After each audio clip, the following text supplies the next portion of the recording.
قدموں کی آہٹ کو سن رہا تھا، جنت کے اندر آقا فرمائے میں سن رہا ہوں۔ بلال کیا کرتے ہو؟ کہا کچھ نہیں، خالی اتنا کرتا ہوں جب بھی وظیفہ لاتا ہوں 2 رکعت نماز پڑھ لیتا ہوں، ہے نا؟ تو یہ بلال، اور دوسرے ایک اور ہیں عامر بن فہیرہ۔ عامر بن فہیرہ جو ہجرت کی رات آقا کے ساتھ تھے، ہجرت کے موقع پر ابو بکر ان کو بھی ساتھ میں لے کر کے گئے تھے۔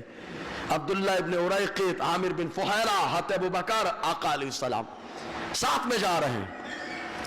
یہ جب حضرت عامر بن فہیرہ رضی اللہ تعالیٰ عنہ کو شہید کیا گیا تو معلوم ہے ان کی شہادت کے موقع پر قبیلہ رعل، زکوان، عصیہ کے لوگوں کا بیان ہے جنہوں نے شہید کیا تھا، کہا کہ ہم نے خود اپنی آنکھوں سے دیکھا ہے عامر بن فہیرہ کو لینے کے لیے آسمان سے فرشتے آئے ہیں، ان کو آسمان پہ لے جایا گیا۔ وہ مقام عامر بن فہیرہ کا ہے۔ اب تو زور سے بولے یار، جن کو آزاد ابو بکر نے کرایا، پیر بھائی ابو بکر کے، ان کا جب یہ مقام ہے تو سوچو جس ابو بکر نے آزاد کرایا اس کا کیا مقام ہوگا یار۔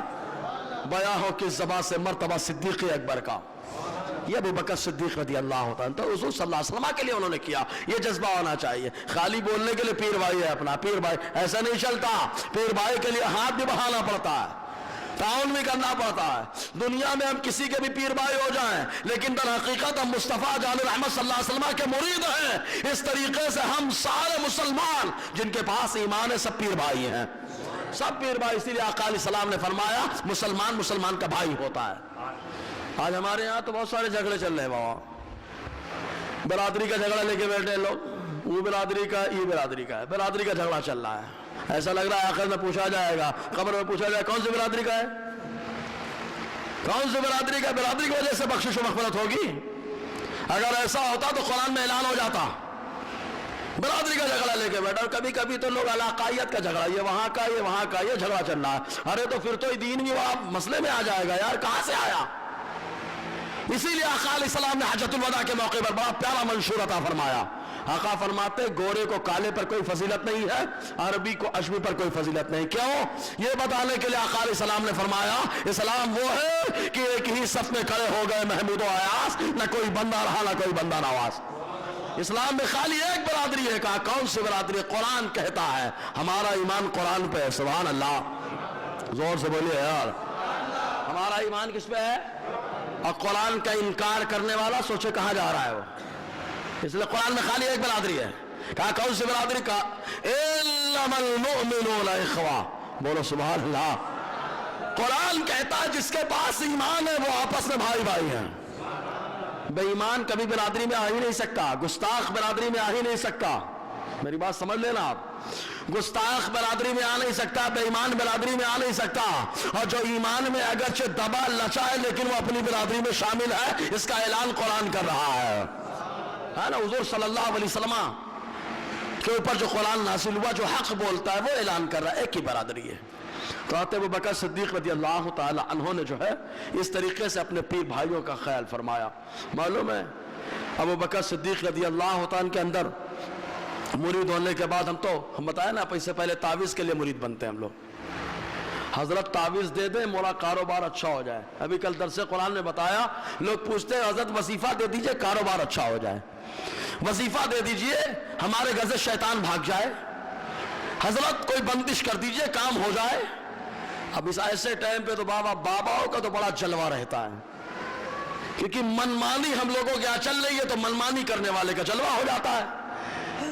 لیکن اسلام نے کیا بتایا؟ اگر کاروبار خراب ہو جائے تو قرآن وظیفہ دے رہا ہے۔ سلو بولے یار، اگر کاروبار خراب ہو جائے تو قرآن وظیفہ دے رہا ہے۔ ابھی بتا رہا ہوں میں، شیطان گھر میں آ گیا تو قرآن وظیفہ دے رہا ہے نا، آنے ہی نہ دیکھو شیطان کو، اس کا وظیفہ بھی قرآن دے رہا ہے۔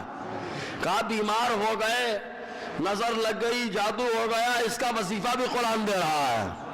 ارے قرآن سے بڑا وظیفہ کیا ہو سکتا ہے یار؟ قرآن سے بڑا کوئی وظیفہ ہی نہیں ہو سکتا۔ لیکن ہماری سوچ قرآنی ہوتی تو ہم شاید الحمدللہ قرآن سے ہم فائدہ اٹھاتے۔ لیکن ایسے آدمی سے اچھا بولے حضرت اس سے فائدہ ہو گیا، مجھے بہت فائدہ ہوا، بہت فائدہ ہوا۔ دیکھو ایک بات یاد رکھو، شیطان بڑا نالائق ہے، دین سے دور کرنے کے لیے خراب چیزوں میں فائدہ دکھاتا ہے۔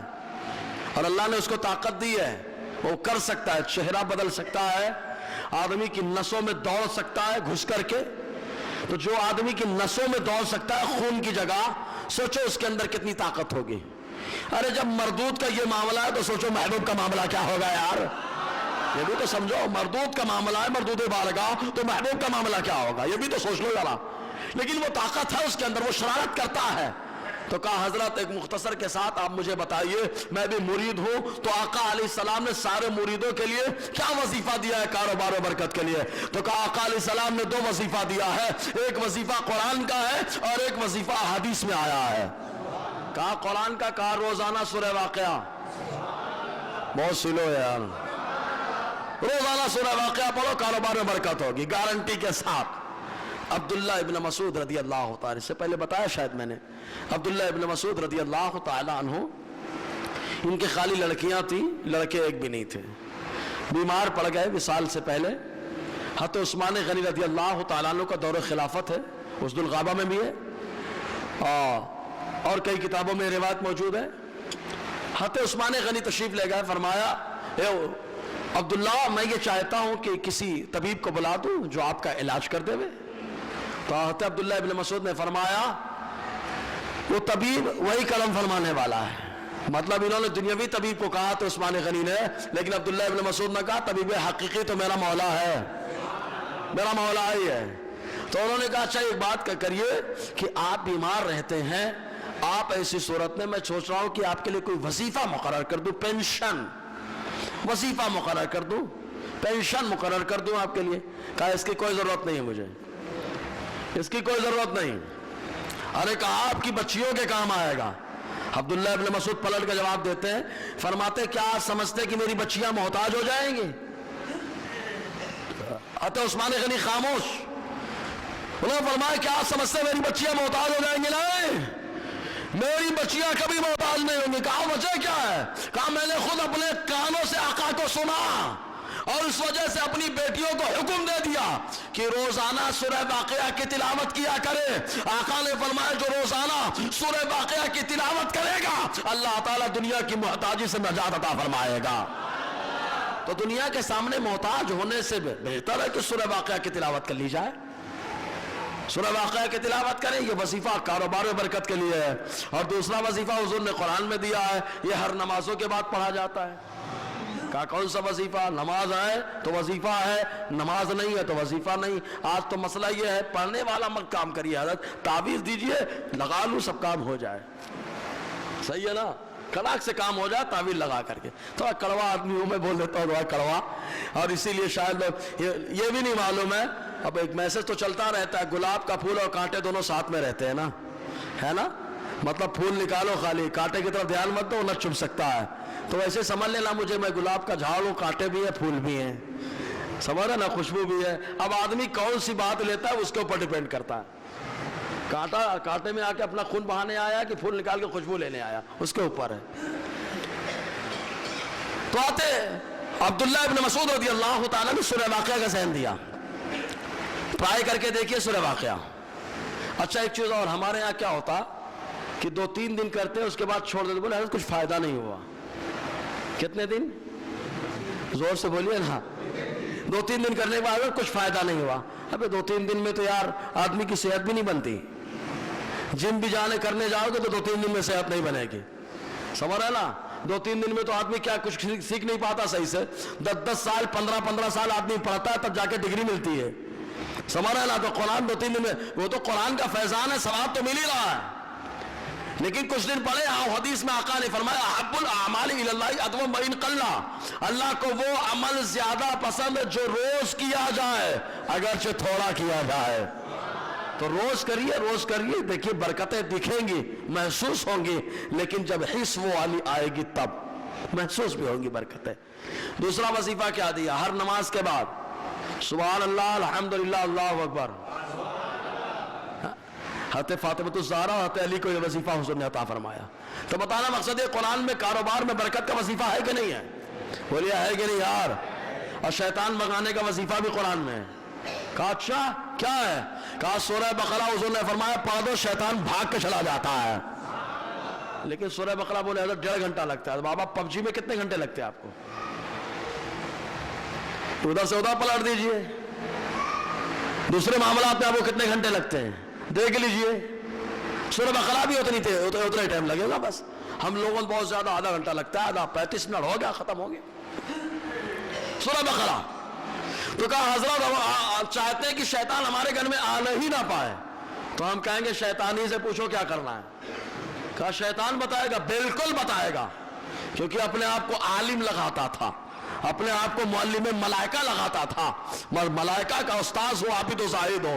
کہا وہ بتائے گا. کہا بالکل وہی بتائے گا. ابو ہریرہ کو بتا کے گیا تھا. کہا کیا بتا کے گیا تھا؟ کہا ابو ہریرہ سنو, جس جگہ پر, جس مکان پر, جس سامان پر آیت الکرسی کی تلاوت کر لی جاتی ہے, اس سامان کو اللہ تعالیٰ شیطان سے محفوظ فرما دیتا ہے.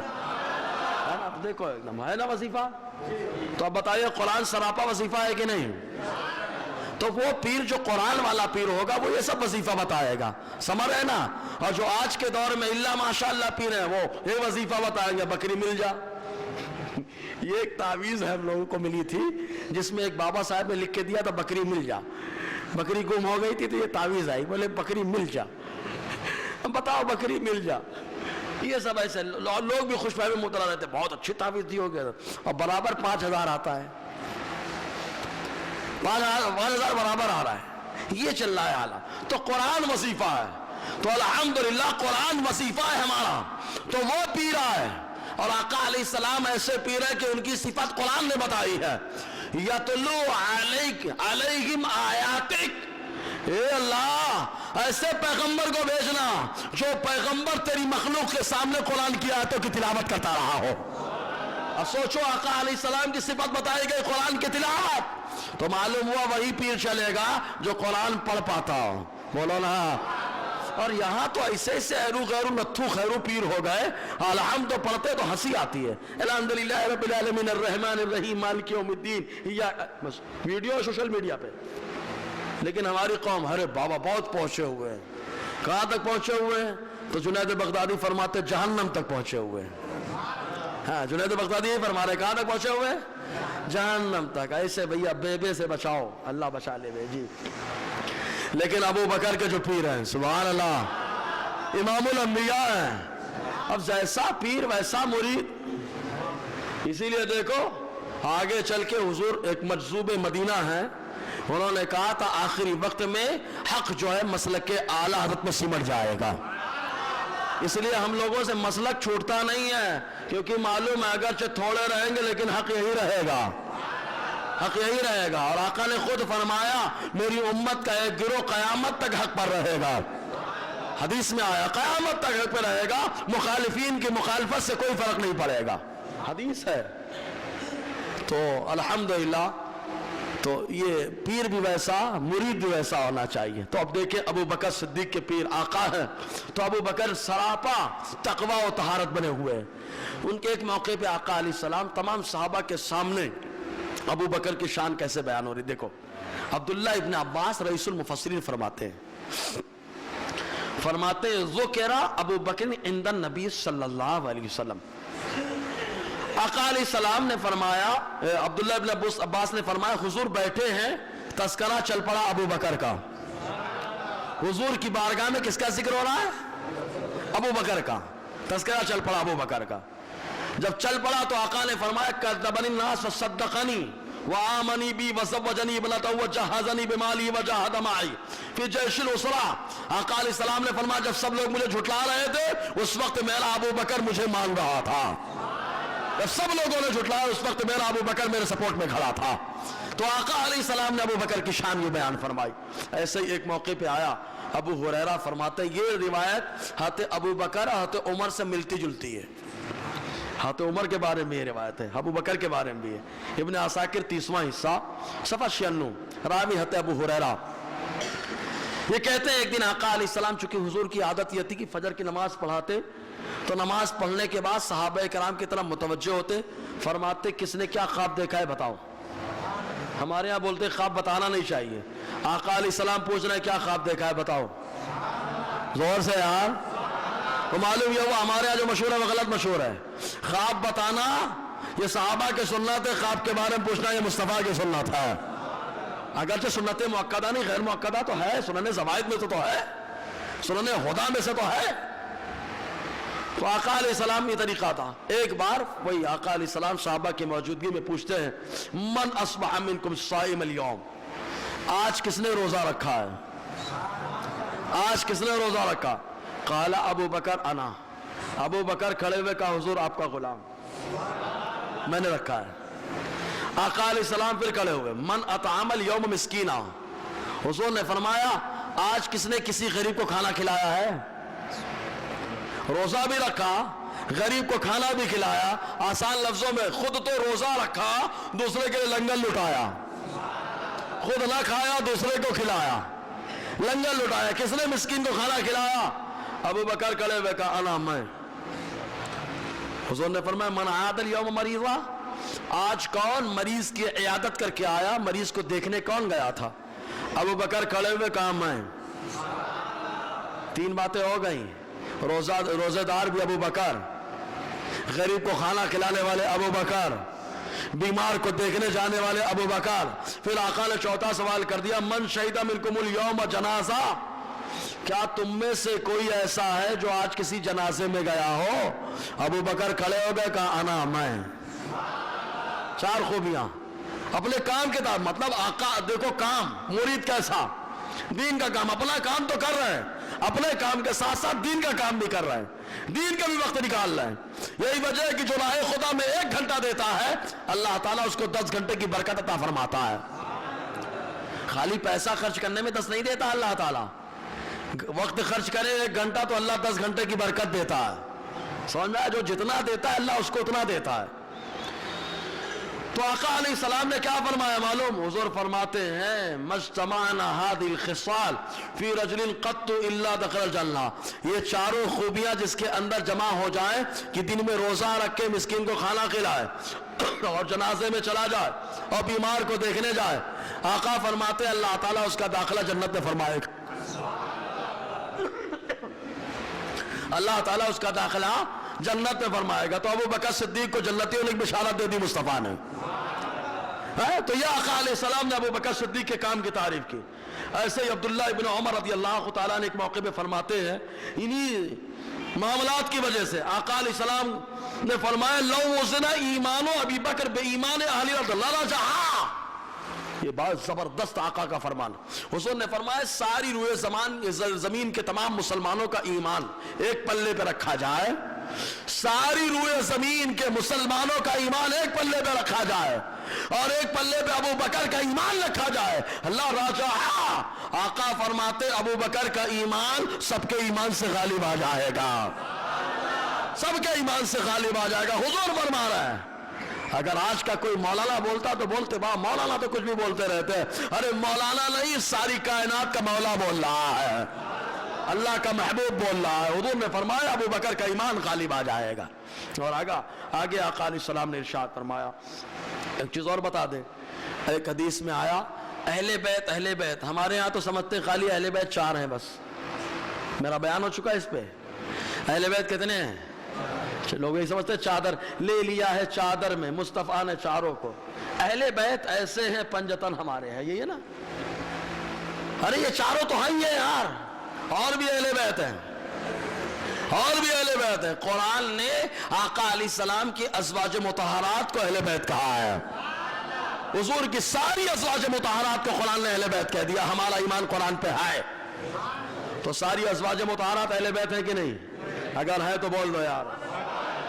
ساری اہل بیت، ساری ازواج مطہرات اہل بیت میں سے ہیں. کہا ازواج مطہرات تو رہ گئی، حضور کے شہزادے باقی رہ گئے. اب حضور کی بیٹیاں پردہ فرما گئی ہے 3، خالی ایک بیٹی باقی ہے اور آقا علیہ السلام کے نواسے ہیں. تو مصطفیٰ جان رحمت آیت نازل ہو رہی. کہا ازواج مطہرات تو اہل بیت میں ہے. اے اللہ میں اپنا اختیار دکھا رہا ہوں، اے مولا تیری بارگاہ میں میرا اختیار چلتا ہے، اس لیے چاروں کو بلا کے چادر میں ڈالا. حضرت ام سلمہ کہتی میں بھی آ جاؤں. آقا نے فرمایا نہیں، تم کو آنے کی ضرورت نہیں ہے، تم کو تو اللہ نے آلریڈی اہل بیت بنا دیا ہے. تو آقا علیہ السلام نے چادر میں لیا، اپنے اختیار کو دکھایا، یہ بھی اہل بیت میں سے ہے نا. آقا علیہ السلام نے یہ فرمایا ابو بکر اہل بیت میں سے ہے. اگر کوئی پوچھنا چاہے تو آئے، عربی میں ہے، میں ڈائری میں لکھ کے رکھا ہوں، آئے میرے پاس، تاریخ ابن عساکر کا حوالہ ہے۔ حضور نے فرمایا ابو بکر بھی اہل بیت میں سے، بولو نا، ابو بکر بھی اہل بیت میں سے ہیں۔ آقا فرما رہے ہیں ابو بکر اہل بیت میں سے ہیں، بولو ہو۔ رافضی کے منہ پہ تو ایسا پنچ پڑ رہا ہے، ایسا پنچ پڑ رہا ہے، میں تو کہوں گا بھگا کے جوتا پڑ رہا ہے۔ کیوں پڑ رہا ہے؟ کیونکہ اہل بیت، اہل بیت، ارے اہل بیت سے زیادہ، ہم سے زیادہ کون اہل بیت سے محبت کرے گا یار؟ محرم آتا ہے تو اہل بیت کی شان ہم بیان کرتے ہیں، تم تو صحابہ کی عظمتوں پہ حملہ کرتے ہو۔ تو ابو بکر بھی اہل بیت۔ اب ایک حدیث اور سنے، اسی تاریخ ابن عساکر کے اندر، آقا علیہ السلام نے فرمایا ابو بکر تو اہل بیت میں سے ہیں، اور آقا علیہ السلام نے یہ بھی فرمایا ابو بکر کی اولاد یہ میری اولاد میں سے ہے۔ اب آپ اعتراض کر سکتے کہ یہ حدیث تو تھوڑی سی ہضم نہیں ہو رہی۔ کہا کیوں؟ کہا اس لیے کہ عائشہ صدیقہ سے حضور نے نکاح فرمایا، تو کہا اولاد سے مراد یہ روحانی اولاد ہے۔ جیسے ہم بیان میں بولتے ہیں میری اسلامی ماں و بہنوں، تو کیا نکاح حلال ہے کیا حرام اگر کرنا چاہوں تو؟ وہاں بیوی بھی تو ہے۔ تو یہ عظمت بتانے کے لیے کیا، اگر سمجھ میں آئے تو بول دینا یار، سمجھے نا، عظمت بتانے کے لیے ہے، لیکن گھامڑ نہیں سمجھے گا، اور جس کے پاس اللہ نے عشق و محبت کا حصہ عطا فرمایا برابر سمجھ جائے گا وہ۔ تو ابو بکر صدیق کو آقا علیہ السلام نے اہل بیت میں سے مانا، اور ابو بکر کی اولاد کو بھی آقا علیہ السلام نے اپنی اہل بیت اور آل میں سے مانا ہے۔ اسی لیے تو امام زین العابدین، امام باقر، استغفر اللہ، امام جعفر صادق صدیقی بھی ہیں، علوی بھی ہیں، فاطمی بھی ہیں، ہے نا؟ 22 تاریخ آئے گی نا، بتائیں گے۔ تو کہا نانا جان اوپر جا کے کون ہے؟ کہا ابو بکر صدیق ہیں۔ اسی لیے تو حضور نے کہا ابو بکر کی آل میری اولاد۔ اگر سمجھ میں آیا تو بول دینا، سمجھ میں آیا جی؟ تو آقا علیہ السلام نے دو لوگوں کے بارے میں فرمایا، ان کی محبت، ان کی حفاظت میری امت پر واجب ہے۔ حدیث سنے پہلے، تاریخ ابن عساکر 30واں حصہ صفحہ 143، راوی سہل بن سعد صاحب یہ کہتے قال رسول اللہ صلی اللہ علیہ وسلم انا امن الناس علینا فی صحبتہ۔ آقا علیہ السلام نے فرمایا جس نے اپنی صحبت سے میرے اوپر سب سے زیادہ احسان کیا، آقا فرماتے وہ ابو بکر ہے۔ صحبت سے، سنگت سے، ساتھ میں رہا، ہر حال میں سپورٹ کرتا رہا، آقا نے فرمایا وہ ابو بکر ہے۔ اس کے بعد اب حدیث کے الفاظ سنیں اور رافضیوں کو دوڑائیں۔ آقا کیا فرماتے؟ فَحُبُّهُ وَشُكْرُهُ وَحِفْظُهُ وَاجِبٌ عَلَىٰ أُمَّتِي۔ حضور نے فرمایا ابو بکر کی محبت، ابو بکر کا شکریہ، ابو بکر کی حفاظت میری امت کے اوپر واجب ہے۔ ابو بکر کی محبت، ابو بکر کا شکریہ، ابو بکر کی حفاظت میری امت پر واجب ہے۔ ارے یہ بھی تو حدیثیں ہیں، ان کو کون بتائے گا بھائی؟ اور ہم لوگ تو جب جیسا موقع رہتا ویسے اہل بیت کی شان بھی بیان کرتے ہیں اور صحابہ کی عزت اور پہرا بھی دیتے ہیں یار۔ جب جیسا موقع ہے ویسی گفتگو ہوتی ہے، اسی لیے اور ایسی گفتگو کرنا جب جیسا موقع ہو، یہ آقا کی سنت ہے۔ ایک بار کسی نے سوال کر لیا بخاری کی حدیث، کون سا عمل افضل ہے؟ تو حضور نے فرمایا الصلاۃ علی وقتہا، نماز کو اس کے وقت پر پڑھنا۔ پھر پوچھا پھر کون؟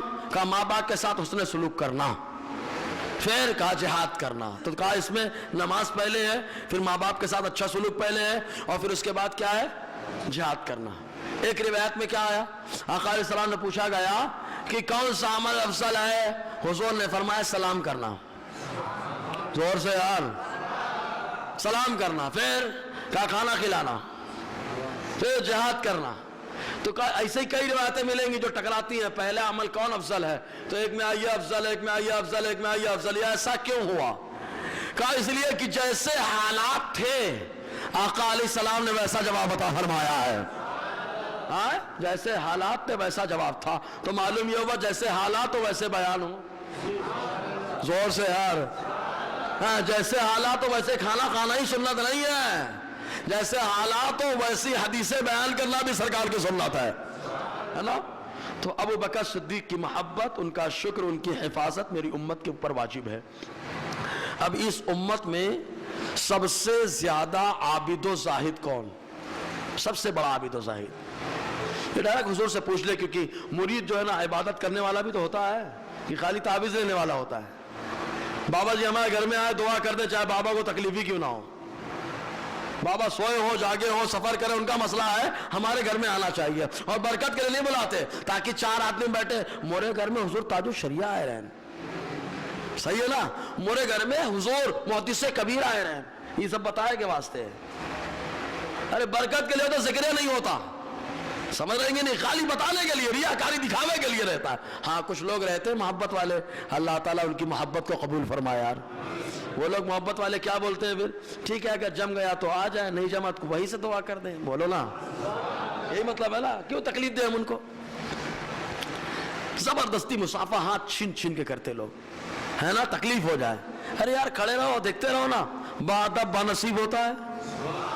صحیح ہے نا جی. تو ابو بکر صدیق, تو 3 چیزوں میں ابو بکر بڑے ماہر رہے. پہلی چیز کالا علمنا, صحابہ کہتے ہیں ابو بخاری کی حدیث پاک کہ تمام صحابہ میں سب سے زیادہ علم جس کے پاس تھا وہ ابو بکر ہیں.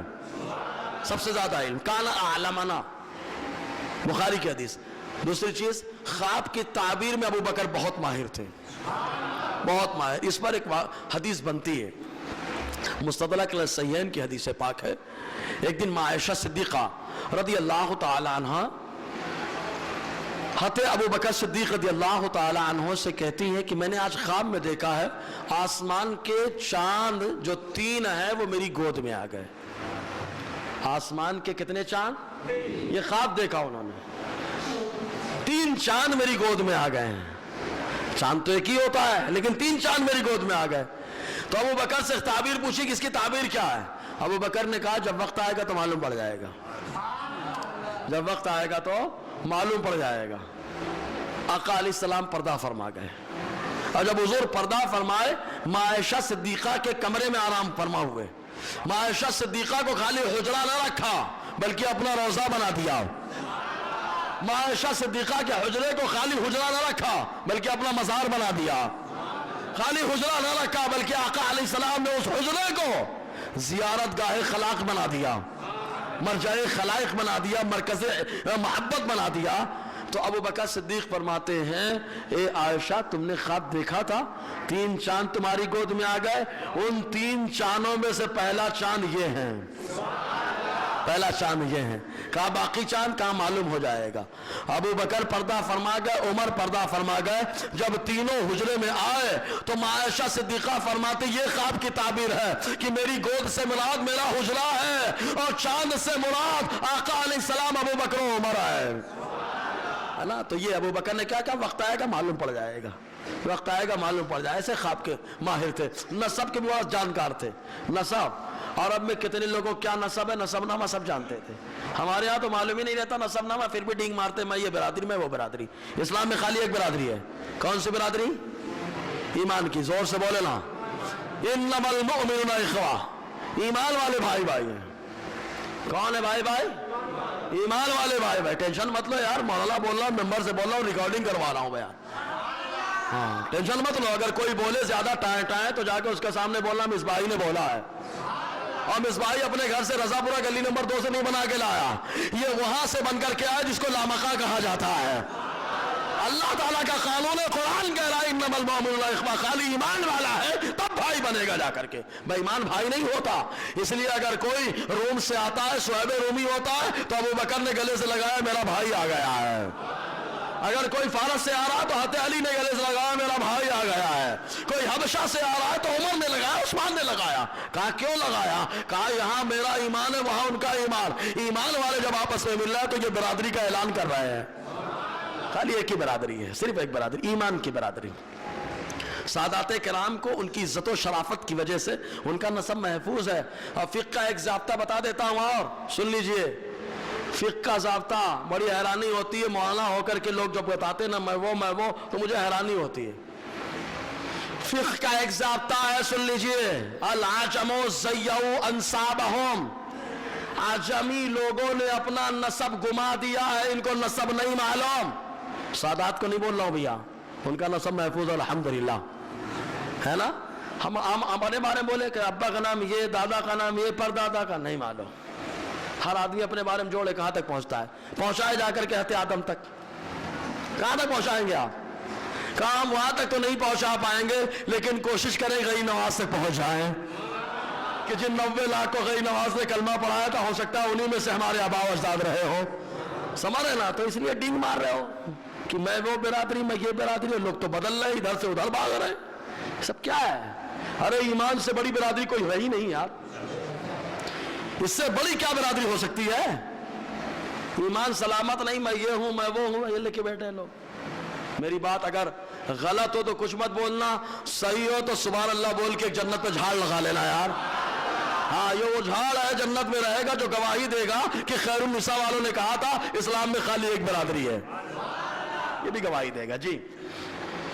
تو خواب میں بڑے، خواب کی تعبیر بتانے ماہر، علم میں بہت ماہر، نسب میں ماہر ابو بکر ہے نا۔ اب عبادت گزار علامہ ابن سیرین، یہ تابعی ہیں، محمد بن سیرین ان کا نام ہے، اور خواب کی تعبیر بتانے میں بھی بڑے ماہر تھے۔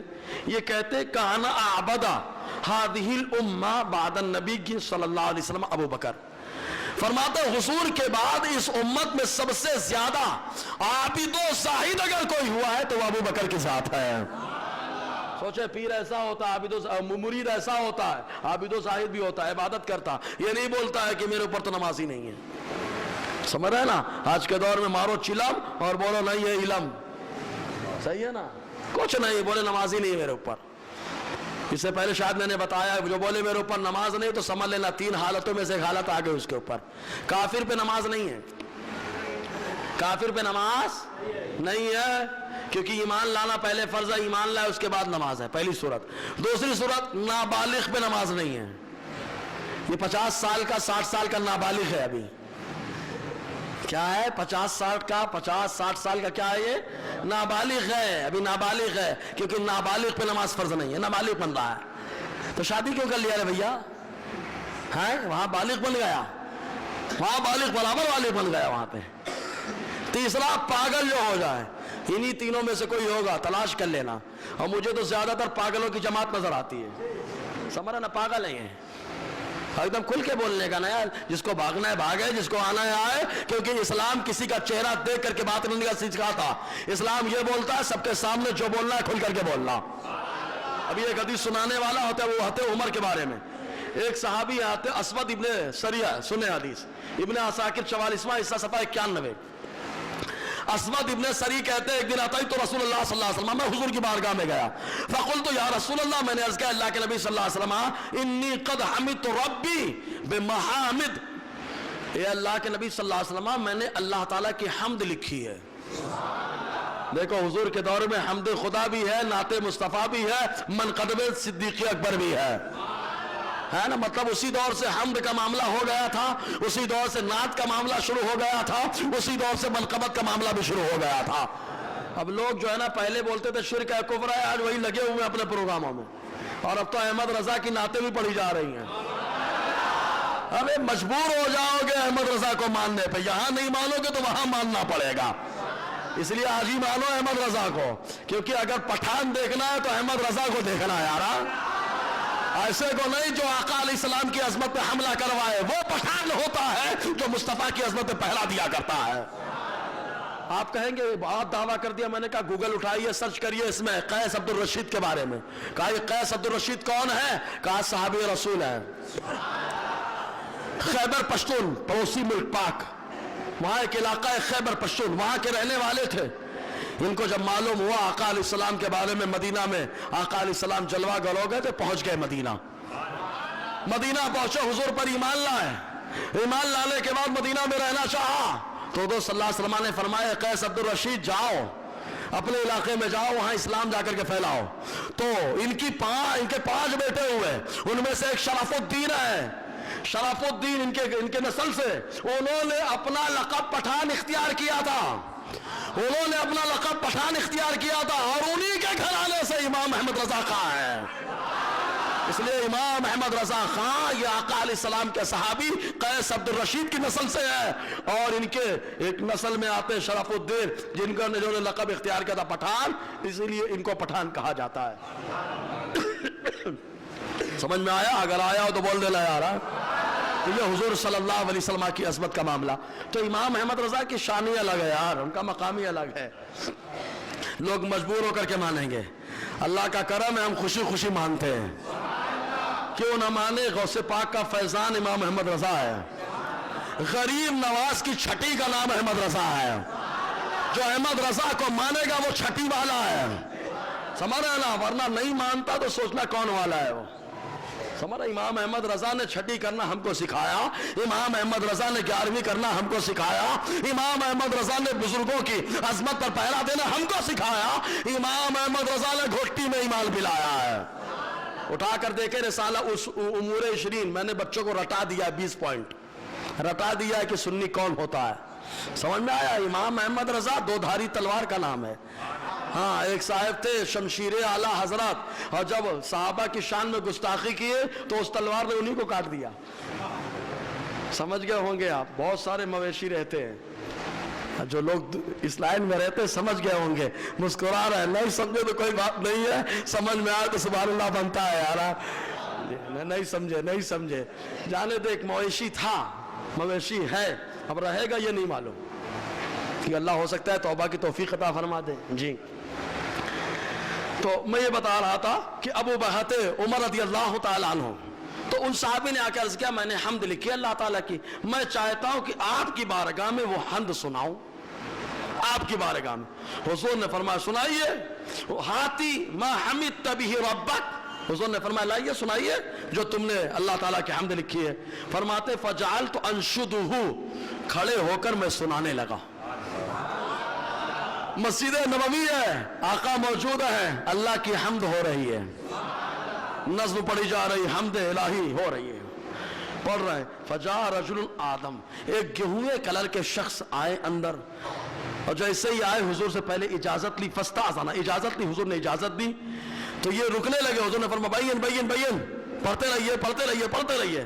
فرماتے میں پڑھتا رہا، وہ آئے چپکے سے بات کر کے پھر چلے گئے. فرماتے 3 بار ایسا ہوا، آئے اجازت لے کے بات کر کے چلے گئے، آئے اجازت لے کے بات کر کے چلے گئے. فرماتے حضور مجھے فرماتے رہے پڑھتے رہو. میں پڑھتا رہا.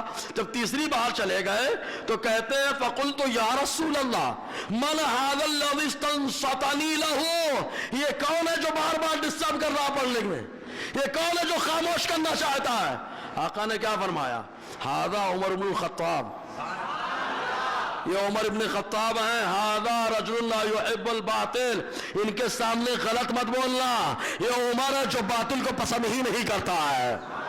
حضور نے کہہ دیا عمر باطل کو پسند ہی نہیں کرتا. یہی وجہ ہے کہ ایک موقع آیا، آقا علیہ السلام نے فرمایا خانہ کعبہ میں آتے عمر رات میں نماز پڑھ رہا ہے اکیلے، وہ بھی ابھی نئے مسلمان ہوئے ہیں، اکیلے. اور اس ٹائم پہ جو اکیلے نماز پڑھنے جائے بہت پریشان کرتے تھے کفار.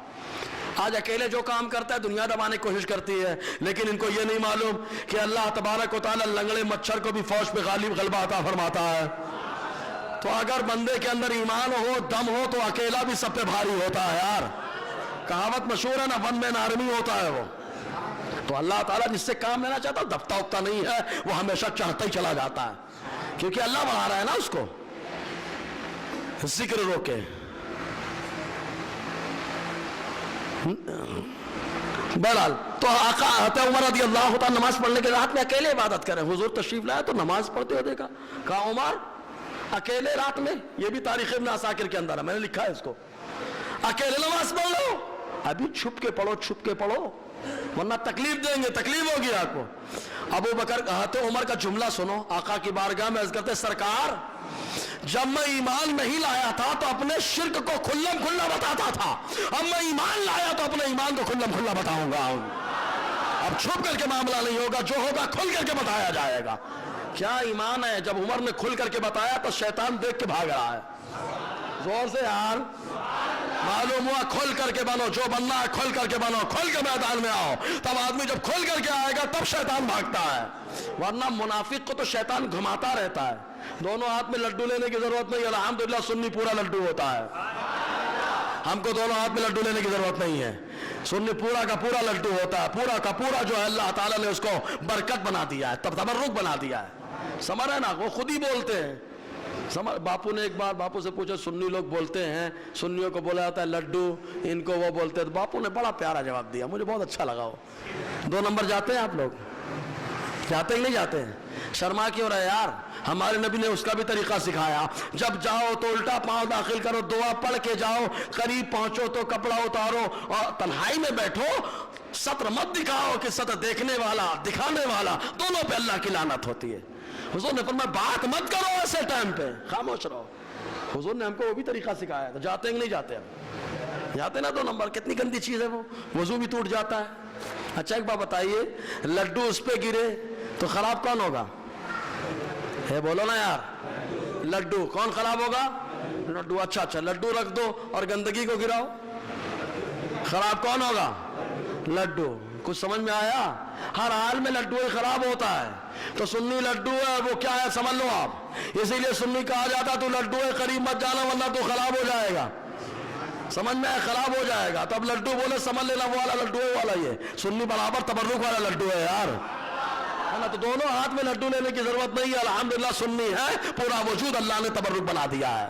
کھول کے رہنا ہاتھ عمر کے طریقے سے۔ اب ایک حدیث آخری سنا کر کے میں اپنی بات ختم کرنے کی کوشش کروں، اس کے بعد انشاءاللہ سلسلہ تو ابھی چلے گا، ابھی تو ابتدائی عشق ہے، ابھی تو ابتدائی عشق ہے، ابھی تو شروعاتی دور ہے، ابھی دیکھنا بہت کچھ ہے، ابتدا تو ایسی ہے، انتہا خدا جانے۔ ہماری تو دعا ہے اللہ ایسے بیان کرتا رہو، بیان کرتے کرتے روح نکلے یار۔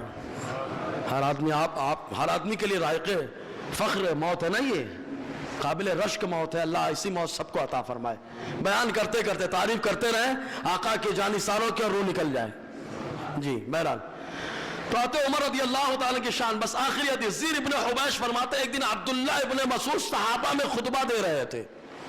حضور کے دور میں بھی عظمت صحابہ پہ خطبہ ہوا ہے، عظمت اہل بیت پہ خطبہ ہوا۔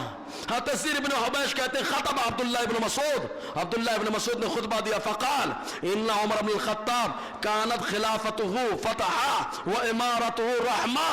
فرماتے ہیں ابو بہت عمر جب خلیفہ بنے تو ان کی خلافت یہ فتح اسلام کا ذریعہ بنی ہے، اسلام کے لیے فتح بنا۔ اسی وجہ سے حضرت عمر کے دور میں اسلامی حکومت بہت دور تک پہنچی ہے۔ ٹینشن میں آ گئے رومی لوگ، سب ٹینشن میں، کسرا الگ ٹینشن میں، قیصر الگ ٹینشن میں، سب ٹینشن میں چل رہے تھے، کیونکہ عمر سے شیطان ڈرتا ہے، عمر سے شیطان ڈرتا ہے۔ اور آگے کہتے ہیں وَإِمَارَتُ ہو، اور ان کا امیر بننا یہ مسلمانوں کے لیے رحمت کا ذریعہ ہے، عمر کا امیر بننا۔ اور آگے کہتے ہیں وَاللَّهِ لَإِنِّي أَظُنُّ أَنَّ الشَّيْطَانَ كَانَ يُفَرِّقُ أَن يُحَدِّثُ حَدَثًا مَخَافَةَ أَن يُغِيرَهُ عُمَرُ۔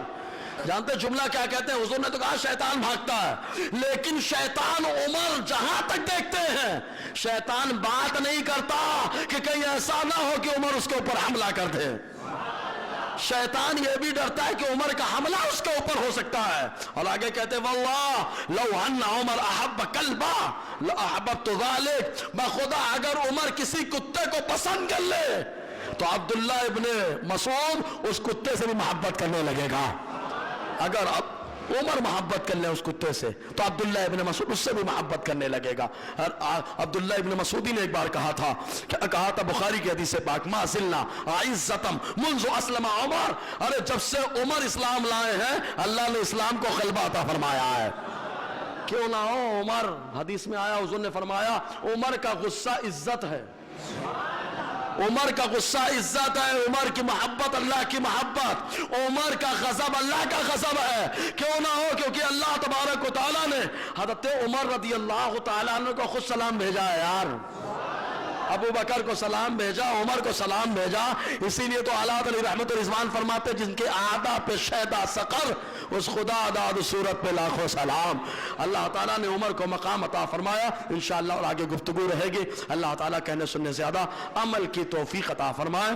بس اپنے کو چھٹی دھوم سے منانا ہے، منائیں گے کہ نہیں منائیں گے یار؟ ہم چھٹی والے کا کیسے دھوم سے منائیں؟ چلم مار کے؟ ہاں بولے چلم مار کے۔ کچھ لوگ بولتے ہیں یا غازہ دھم دھم، تو چلم مار کے نہیں، یہ ہم لوگ چلم علم والے نہیں، ہم لوگ علم والے ہیں، سمجھے نا؟ تو کہا کیسے کریں گے؟ کہا گھر میں جو کھانا بنا ہے غیر نواز کے نام پہ فاتحہ دلائیں گے۔